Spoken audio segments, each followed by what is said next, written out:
Today I'm going to show you how we cut up whole rump into rump steak.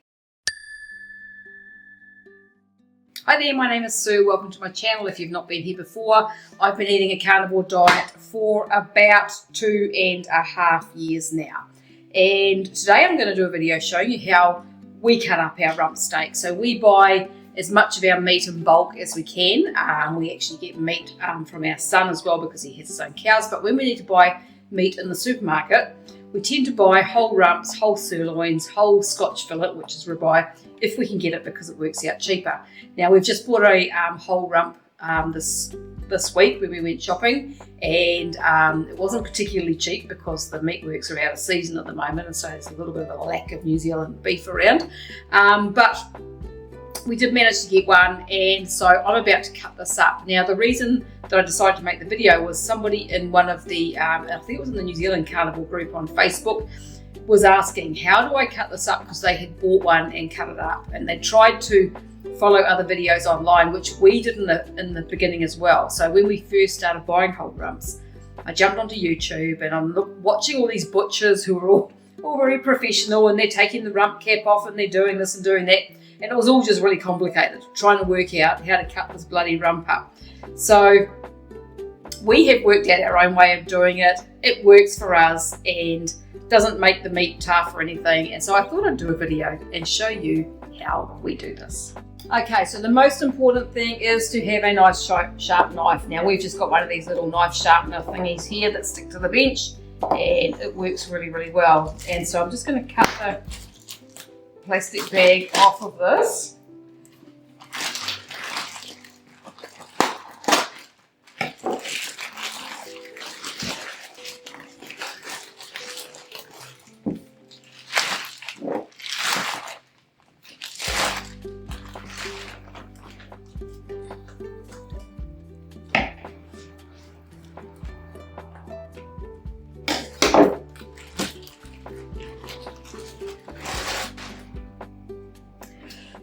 Now, as would happen when I decide to do a video on how to do something, this rump is a little bit of a different shape. So normally we get our rump and it's kind of this piece here, and I'm not quite sure why this has got this extra bit on there.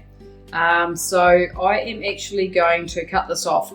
What we normally do is we will put our meat, our rump, this way. So we'll put it so it's kind of landscape. If you think about a piece of paper, you know, it's wider than it is high, and I'm assuming that that's what this is, but I don't know why it's got this extra little triangle piece on the end.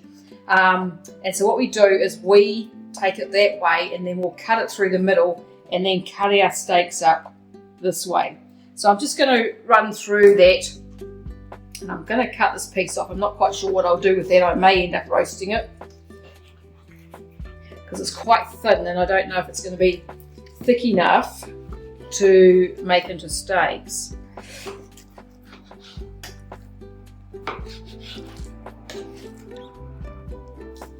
It's not a very thick piece of meat, so I may end up just roasting that piece. I might grab a plate to pop that on.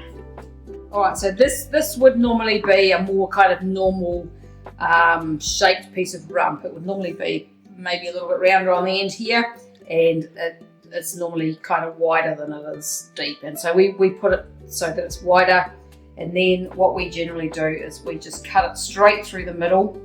So no matter what size it is, we do this with it. The problem with rump is that you've got muscles that run in different directions, and that's kind of what makes it complicated. And so, you know, you have the rump cap and then you have the rest of it, and it kind of, some of the fibres are going one way and some are going the other way. So you'll see that you've got the two different muscles there.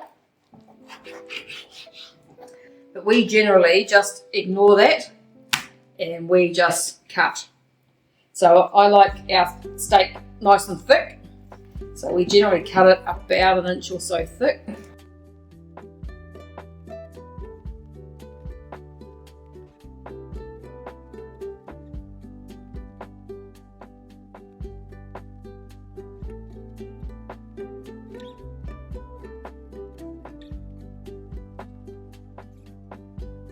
So I'm questioning now whether this is the same way as we normally cut it, because it's a little bit of a different shape.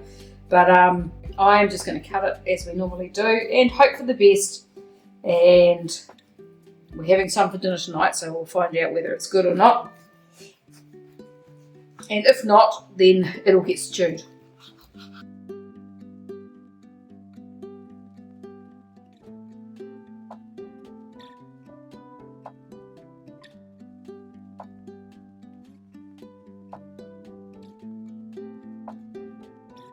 Crikey, look at the fat on that.